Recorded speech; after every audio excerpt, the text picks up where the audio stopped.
Dazzle with Poison Touch, Doom's going to have a very hard time picking up CS. But the only reason why, by the way, I am so good. Saying I've picked the last two bands flat down. The only reason why I'm saying it this way is because Alliance like to level up the Viper a lot faster. I'm sorry, you said the Venomancer ban? Yeah.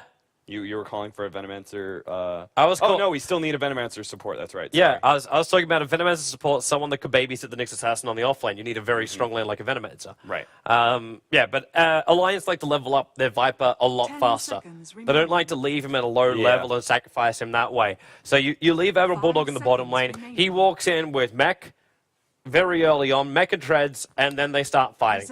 While up on the top lane, they try and make the plays. They try and catch heroes out. You already said they're running a 2 melee lineup, and the Mirana got banned out just because they know that if someone's not there to take that Nightmare off them, the arrow will fly in almost instantly. And it's going to be very easy to not only set up, but stay alive on that top lane. Because you've got Brain Sap, you can't harass the Bane down, because he'll just suck the life straight back out of you. Dazzle will be able to heal or Shallow Grave, and they just needed one more hero up in that top lane that had the follow-up stun. Now, they could still be picking up another hero that has another follow-up stun that could work with them. And then they go massively passive. Oh, wow, that's just douchery. But Lich will be the final one right now. They're going to hold this out, and they go Lycan. All right, now, this kind of changes up a little bit of how I thought this was going to run, but it's not a follow-up initiation. It's a burst damage lineup. That's what this has turned into now. And it lets them win on the bottom lane. I want to bring up Cloud9 strat that they ran. When they ran Eternal Envy on the safe lane with the Lycan, and then you ran an aggressive tri lane. They, of course, did this with, like, Vengeful Spirit and Luna very early on. Right. So you had a huge amount of damage buff up. Just from, like, the 20-plus damage that Lycan can give you in the first stages, that's enough to take out heroes like a Lich or a Storm Spirit. It lets you run a more aggressive kind of style. The issue, of course, is still, though, you're not going to find your levels quickly on a Lycan if you're going to run him in an aggro try. So I don't think we're going to be seeing that this time around. Right, but what they could do is building off of that, they could run an aggressive tri-lane here, but with the Viper and put Lycan safe lane. Now, yeah, they could do that. Now, that's an option, but I do think you're right when you're talking about Alliance and the way they like to run Viper. If they want to run in a little bit later... Favoritism from the admins. If they want to be able to run that, that's fine. And plus, it's a Bulldog Viper, so, you know. Yeah, Sure, we have. This, at the end of the day, like, you could look and see, like, you could have all these wonderful mechanics guys just sitting back and going, this is the way they should run it, and this, got to go down this way. But Alliance, just like Na'Vi, they're very, very similar. They're an emotional team.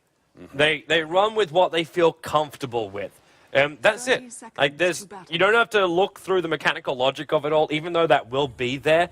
But you've got to understand their mindset and the way they look at it. And this is something for Alliance. They know how they want to do this. They want to shut down the Doom at the very, very start. They leave the Batrider to go up against the Storm Spirit, knowing Batrider should at least have some good times with some burst damage, and maybe S4 can make some magic happen. And then on the bottom lane, they know Admiral Bulldog will be very, very safe as a Viper. He didn't come down here with a Stout Shield, which I'm actually quite surprised with. But he does have the 2 sets of tangos and the healing salve to deal with this off lane. And it's kind of fair enough. He realizes that with this off lane, he's going to get very little to no fun, because Lich is just going to be sacrificing. And I'm actually really surprised that Empire did this switch up. They're actually moving heroes around, so Mag is in fact going to be up on the top lane. And that puts Silent on the off lane up against the Viper. Now, with a Lich sacrifice, that lane's actually quite strong for Team Empire. But they will never... LOL, Devour Wolf. Shame he can't steal his invisibility and crit and all that kind of jazz. Actually, can he in the later levels? No. No. Because I know you can Devour a Hawk. You can Devour a Hawk and you'll steal his invis. A Beastmaster Hawk and you steal his invis. Really? Yep. Unless they changed it, unless they took it out. That had to be a bug. That's definitely... You could do it in the early days of Dota. It's definitely a bug. Yeah, but you could do it. That's crazy. You could do it. It's okay. I get messed up all the time by Mag stuff you can't do in is Dota 2. so totally dead. The trap is about to be sprung. Yep. And, well, Loda, he creates a new set of wolves, and Mag, Nightmare, just to let him set up, and look at him. They group around him with the wolves as well, so they get the heal. Loda with a quick body block as well. Body blocks him a second time, so he uses a second tango. There's the poison, it's the PMS, which is actually keeping Mag alive for now. Arcane needs to do a little bit more damage from range. The wolves may as well just dive in for this. Mag, 29, they got him. EGM through the side. There's still a Nightmare, because EGM got solo experience on that Bane too. Nice little loop around. While in middle lane, Resolution. Oh, not the courier as well. There's 5 napalm. Whoa, whoa, whoa, whoa! Free cold! That was a guaranteed kill there, I think. Yeah, I mean, there was a chance that he would die on Resolution.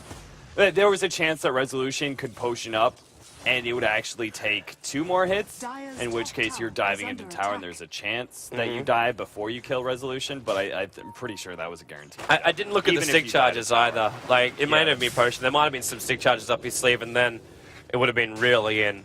Like, that's too deep. This bottom lane Admiral Bulldog has already harassed the Lich. Not out of the lane, but really has already done a very good job down here. And with Boots, he can just keep this going. It's his mana pool that's going to really start to suffer shortly. So he's going to start to need to get the Sage's Mask up, build into that Ring of Aquila for himself. Because he's keeping Silent off the lane, because Silent hasn't got a creep here. So they have no aura to help him on this bottom lane. It's just a continuous sacrifice coming out from the Lich. But when these kind of things happen and Silent drops down low, you got to be so careful. Yeah, you're seeing the power of a Viper versus no armor hero like this. Silent. It's like both of them too. Like Lich has like 1 armor, Doom has 0 armor. Oh yeah. Good luck. It's pretty crazy. Once he gets Scorched Earth level 2, it helps out a little bit, but this is still going to be Bulldog. Should be able to pick up a lot of CS in this lane. Their tri-lane will go fine because they're dealing with dual lanes. And that leaves middle, which we already saw, S4 chasing out the Storm Spirit. So they're winning pretty much every single lane now. They just got to keep that control up though if they want to force us out to a 3rd game. And right now Mag is still trying to come up at EGM. He's hiding in the tree line. A Nightmare again will help him set up. It's not the burst damage they're really searching for before, as we said, you can use the heal, but there was no level put into Howl. So they don't have the hero bonus damage of 20. That doesn't exist for them right now. And EGM now sees him. Nightmare.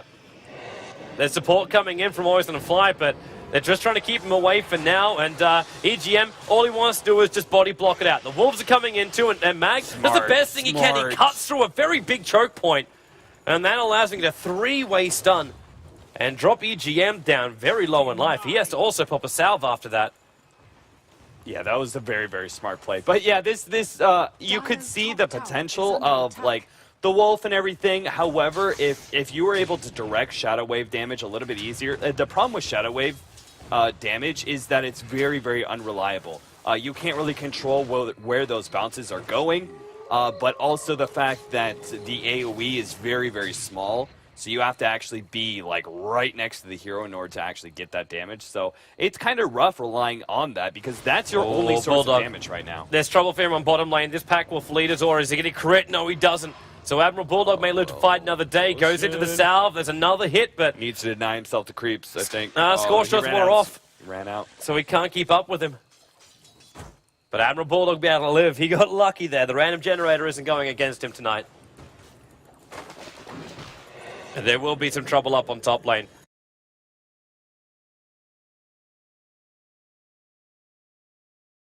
Nightmare again to set up. The Wolves are coming in. And Nightmare actually stolen by the Visage, so they let him do it. And now they're going to get rid of the nuke, but the good stun from Mag again. Always want to fly. That was unnecessary because what I was saying, Shadow Wave being your only damage, because what's the follow-up, right? Physical damage? Middle lane. Resolution. Okay. It's a good thing he has level 6. He's able to jump away to safety. Yeah, anyway, Nyx Assassin is legendary as an offlaner because he has high base armor and good regen. So the auto attacks coming out from Alliance are doing very, very little, especially with the PMS, which we saw at their level 1 attempt. So, but the Visage, on the other hand, Visage, exact opposite. No armor until level 4. So Yeah, kind of silly there, unsleeping the Nyx Assassin. I know you'd like to trade a support, but I'm pretty sure Mag could have lived. I think I'm with you on that one, especially when you're able to do off that damage. Because you did see him, like after Mag lit off that 4-man stun, you saw the Dazzle having to heal himself up with 2 waves just to get themselves back up and running again. Arcade's now going to TP the bottom lane. They got phase boost over an Admiral Bulldog. So not only does he have the 3 points up in the poison attack, so the move slow of 30%, he's now also moving with plus 50 movement speed when he activates that. So They know, though. They know about the attempted gank from there's from an observer Arcade. ward there, but wait, Silent's taking a little bit too far now. And Admiral Bulldog, they actually switched from Silent to Vanscore, realizing who they can counter-bait. kill. Wait, Storm Spirit's jumping in through the rear, but Admiral Bulldog is about to get himself a double kill. If he can just reach Silent, he's diving in for it. No! Oh, wow. That was Commitment. that was a gank that Empire knew about.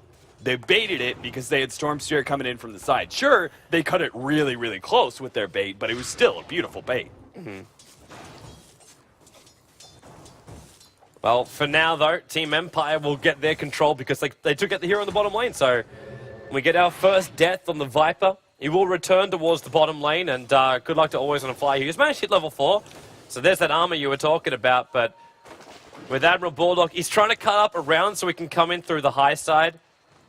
But unfortunately for him, Always on a Fly moves over through the jungle instead. But they're coming in now mid lane. Resolution, they can't kill him. With the ultimate up, they can't kill him. So unless they're considering towers, because I see Loda rushing up, in fact, has finished the full Vladimir's offering. So with the tier 1 tower down in mid and bottom, they could consider going in for Roshan. I know it's risky considering Lich is approaching level 6 and you have a Storm Spirit that can just jump in. So it could be very, very problematic. But I think that's what's on their minds. You don't buy a Vlad's like this unless either you're looking to do a full-on 5-man kind of push-on style, AFK in jungle, or you want Roshan.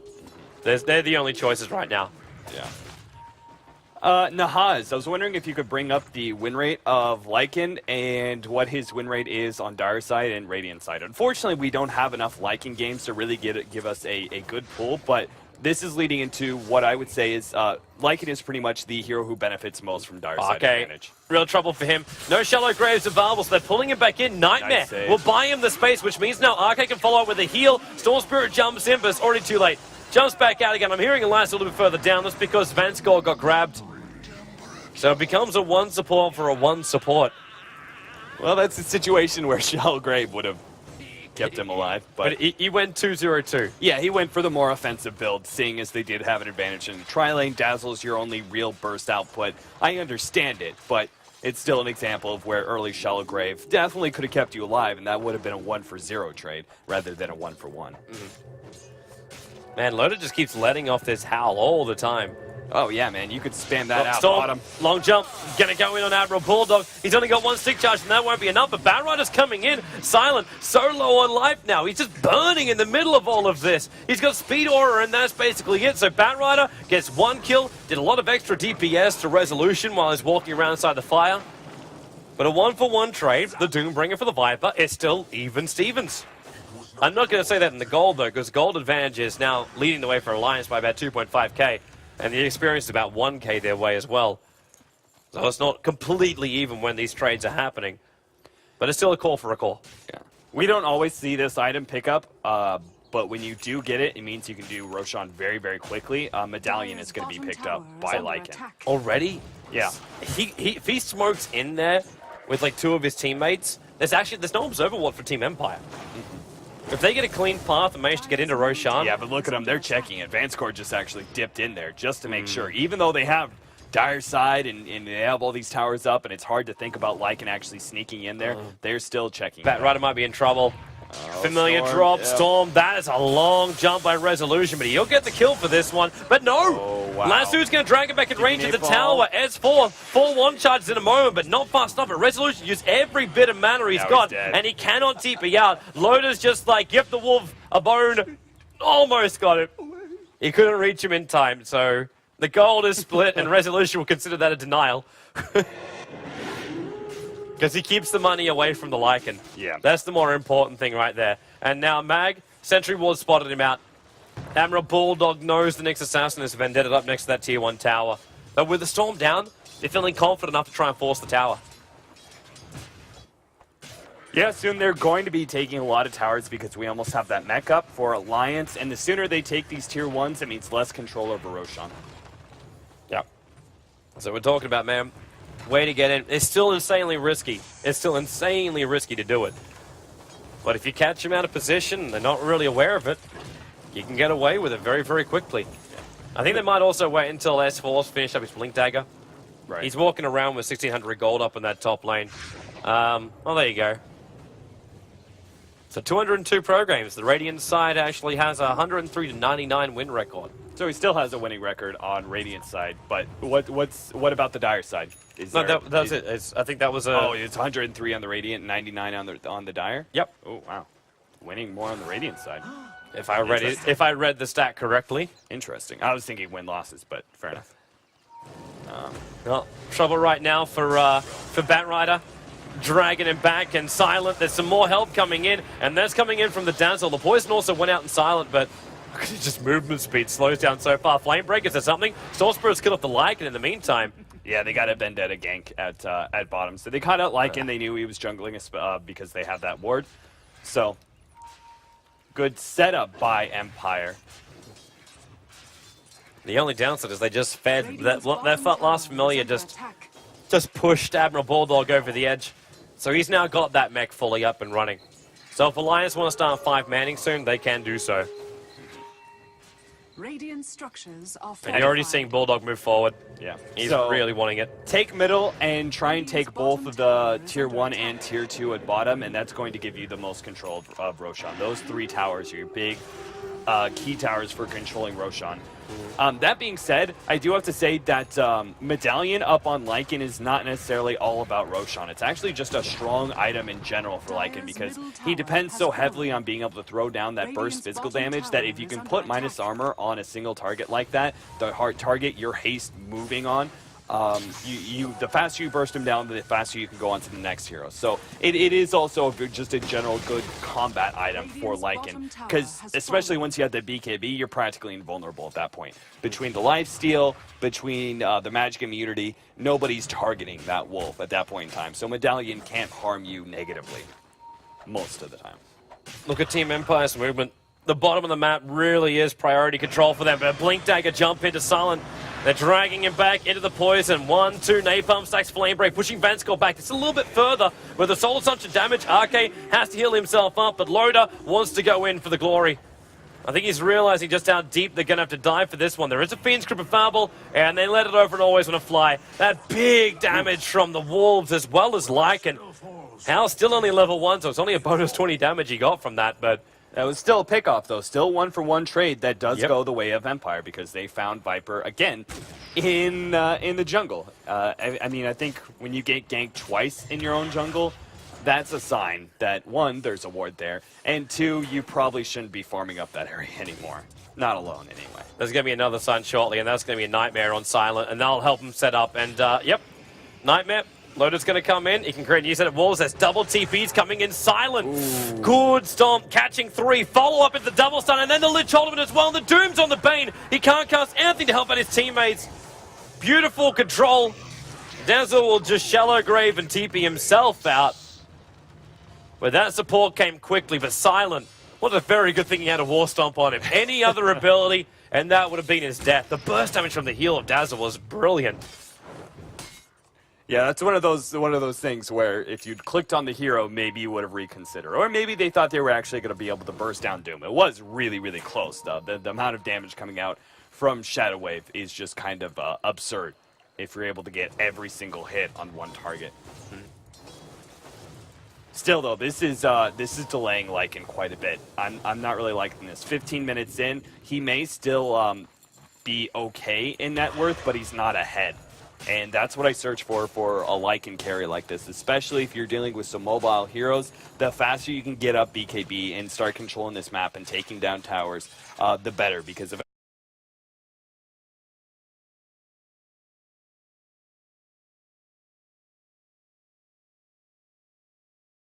Hello, this is John Miller, owner of Pitchers Power.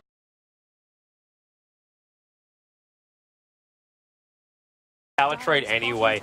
The damage output from Alliance when they group up like this is just, it's crazy to fight up against. So they take tier 1, and they will take a tier 2 tower before they give me a response. Empire's looking at that tier 1 tower in the mid, but they won't get there in time. They've got to use fortification to defend this. I really like this stat because I was actually just about to talk about that. Lycan is not a reliable late game carry. He is more of a mid game pushing carry than he is going late, which is makes it really, really important for you to start pushing in before 20 minutes. They can go high ground right now. Yeah, they're going to do it before 20 minutes. Force the fight, absolutely. Or at least force the rotation. Because look, San and Lich are trying to push out this lane. Lich is not a pusher at all. So the rotation's coming, the tier 3 tower's been attacked, and they've got to back up because they're in a pit right now. They've got to get back up onto this high ground. Mag's coming in from the side. Sentry Ward's there. Nice, actually, weave coming out from Dazzle. They're going to have a lot of armor during this fight. Mag, he didn't realize it's visible. The stun, though, able to hit on both RK as well as EGM. Fiend's Grip is still available, though. But then, when you have Doombringer coming in and the Lich only flying out, they've got to split themselves up here, Alliance. They've already lost the Dazzle, but Admiral Bulldog stands his ground. He keeps fighting. They've brought down the Visage in a return for Storm Spirit. Well over to the side, chasing EGM off on a tangent. But with Brain Sap, Resolution, Fiend's Grip, he's going to go down right now. You can't 1v1 him. I don't think he thought the Fiend's Grip was still available anymore. Lycan still taking through. Admiral Bulldog with a double kill. There's 5 napalm stacks. Wolves on his tail, nibbling at his ankles. And Silent will go down the bottom lane, giving Awashir triple kill to Admiral Bulldog. And Vanskor, the only one to survive. You wanted an opening to push up towards the high ground. This is basically it, Cap. Yeah, I mean, all of a sudden, I'm not going to say the game is over, but that was a huge swing in momentum. Alliance, yeah, they were taking a lot of towers, and that's a lot of gold going their way, but Empire were still in control of the game, I felt. They were far enough ahead that they should have been able to contest at their base. However, we now have a big upswing that is going to go the Alliance's way. It means they have a lot more control. Right now on top of Arke, around the pit, and Resolution gets a snipe out. And he may even go for a second one. EGM steals the haste room from him, but there's a nightmare. They'll have to go into a lasso straight away. There's more support coming. There's your lasso. He tried to holding himself away to safety, and with a flame break, they have the nuke to get him down. This opens up Roshan. There's no storm to jump in. Is there a buyback available for him? No, there is not. Dazzle is the only one with a buyback. So they're trying to Roshan really quickly. Mag has a blink, though. They can't stay too grouped up. They can easily take Roshan as long as they don't stay grouped up in the Roshan. They're going to get rid of that familiar too the second it pops up. Even over killing off Roshan. And what, 1, 2, oh, he's on 54 life points. He can still come back in again and do some damage. And there's a jump in. There's a double stun right now on both Loader as well as EGM. Roshan, 300, 200. Radiant kills and Lycan picks it up. And Mag is caught inside the pit. They know he's in there and he burns inside the Firefly. They basically draw the line of death. That was actually a beautiful play by S4. That wasn't Mag jumping in with his Blink Dagger. He got flame braked into the pit. He got pushed in. Yep. S4. Brilliant play. And all of a sudden, Mag is inside the pit and panicking because he didn't know. He's like, what do I do? I never wanted to be here. Quick stun something. Maybe I can get lasted on Roshan. Spike Carapace. Wait, no, it's taking too long. Yeah, and the hilarious fact that him being trapped inside the pit with a Sentry Ward on the outside, like he couldn't actually go anywhere with his Vendetta. Oh, jump in. They got Resolution. Blink in, pull him back out again, and the Weaver started up again too. So the armor increase is really starting to rise, and Loader can just stand on the front line and say the Finger's Grip is keeping the Lich out of play, so there is no Lich ulti yet. Now you'll throw it up, but there's still a decent creep wave here. So Loader comes back down again to kill off Vanskor. Medallion, Brain Sap helps to get the kill. They'll lose Admiral Bulldogs. They lose a big streak from him. The Doombringer has to go back to base to lick his wounds, but the Necrogun is being resummoned. They really want to bring down this tower. Another jump in from the Bat Rider, keeping that napalm stack over on top of Mag. 5 stacks up on him. The tower is still not dead yet, but they pop off the Howl. The bonus damage rises. They avoid the familiar stun down too, take the tower, and then back up. They're going to realize Doom is alive again, and these little mini Necro units will run themselves away too. It's like Alliance's shorties coming out to try and fight for the cause. And Mag, Vendetta, is a very good thing that Alliance doesn't have a gem right now. But then again, Mag wouldn't be doing, oh, Invis Rune. It's up on top. He's going to rotate over. Takes the Invis Rune too. I don't know if Arca got to see that or not. But he starts off with a stun.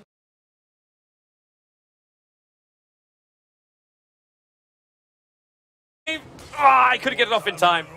You could see the staff just go down to push the Grave up. Yeah. But it wasn't there in time. Yeah, Empire do the smart thing, which they lost to Tier 3. They have to push out. They have to try and get pickoffs off of Alliance's retreat. Unfortunately, they got pretty much the minimal. Storm jumping in right now on EGM, keeping him low, but Batrider says, well, all right, you do a jump, we'll try a jump. And who's got the most amount of damage? I think the answer is Alliance. Just having a gander. Yeah, that medallion with 4 different heroes hitting on you, minus armor, plus just a ton of physical damage. Storm Spirit just kind of falls apart. And Empire, I mean, it was just that one team fight, right? The one team fight where Empire tried to push out and actually take it to Alliance instead of just backing up and protecting their base. They got that one bad team fight, and all of a sudden Alliance are just controlling the game easily. Yeah. The only reason they killed Viper, the only hero that they killed in the last team fight, the only reason he died was because 4 out of the 10 bounces were on Admiral Bulldog. Like, he was very, very unlucky in that regard. Every other bounce was on him. Man, this army right now is crazy to see how much damage it deals out. That house also giving all of these Necro units plus 10 damage as well, and including the Wolves. It's all about the minions. They get the extra damage, and there's basically 3 sets of Necro units now over in Alliance 2. They back up. They took one of the racks. Mag jumps out here. He's trying to bait them to fight. He's keeping their attention away from the top lane where Doombringer was able to bring down the Tier 1 tower. And looks like Alliance here, they're not done yet. Mech is still up. I think they can still force a fight here. Over towards the side, in fact, Batrider. Back up towards high ground. Mech still available for Admiral Bulldog. Now you're triggered off. Lich is going to come in, bounces down. This time will be defused at the second bounce, and the Fiend's Grip controlling up Mag. Loda might be getting pulled back in again, but he's still got the Aegis, the Immortal. And always on a fly where we got a buyback from the next assassin. TB towards the front lines. Loda doomed up. No ulti as well. So Loda should die right now. And in fact, the rest of Alliance will just accept the fact that he will die, and they back up. They still took a melee rack as well as a range racks on the a full racks on the mid and a range racks on the bottom. Yeah, and they smoke up on their retreat. They know that's the only way they lose this game is if they get caught. If they overextend themselves after taking such a big racks advantage, and somehow Empire completely wiped them and gain a bunch of map control and a bunch of farm. Like, that's the only comeback that Empire could possibly see. Now it's just going to be a slow, steady siege if they want at top, allowing middle to push in, allowing bottom to push in, and eventually Empire will crumble. But Empire, they're going to stand their ground for now. These guys don't crumble easy. When you got Resolution's initiation now with an Orchid, maybe you can finally get that pop-off. But when Lycan also buys BTs, welcome to Alliance split push. When you know the lanes will just push themselves in, you leave the Wolves with it. Alliance, I think Empire have only one choice. Once they saw those BTs, they've only got one choice. That's to 5-man mid and see if they can take a fight. But, you know, they can't even do that. No, they've got to look for pickoffs. They can't force a 5-man fight. They can't force Alliance to do anything. They've got to get pickoffs. They've got to find vision. Like, the whole 5-man Dota solves all problems doesn't work in this scenario. In fact, it's probably the worst thing they could do. But while they're tossing that question up, we'll toss this one up. So what heroes have the highest, 7.9, and lowest, 4.8, total stat gain? Strength, intelligence, funny one to actually muck it up on, and agility. I'm not even having a gander. That's a mechanics question. Enchantress, because your strength gain is so low, and I don't think your agility is great. I know Jakiro has the highest strength gain for a support hero. Yeah, They're coming in. Blink, BKB. Max by Carapace now does absolutely nothing against S4. Shiva's Guard will also trigger off, and the mech charge off from Admiral Bulldog. So they've already got their bonus armor from Weave as well as mech now. And they're going in deeper. That slow Fiend's Grip. Nicely done by Lich. Instantly cancels off the Fiend's Grip of EGM. But Storm is burning off every bit of mana he's got to fight this. And with a big army here, most of the Lich ulti is diffused. While the Necro units, as well as the dogs, are attacking over on the range racks. They call GG. Game is over. Game was good. And game is going to a third. I think Slark might be in the list too. Slark doesn't have amazing stat gain. Oh, there's your answer. Alchemist. Alchemist is the lowest stat gain currently in Dota 2. Phantom Lancer has 7.9. Oh, yeah, that's right. Slark, Alchemist. That was the other heroes. Heroes that have ultimates or some sort of ability that changes their stats. So any of those. Alchemist is a big example. Morphling has the Slark, highest because- strength gain. Slark, because you steal stats, has a pretty low stat gain, I think. So. Well, fun trivia question.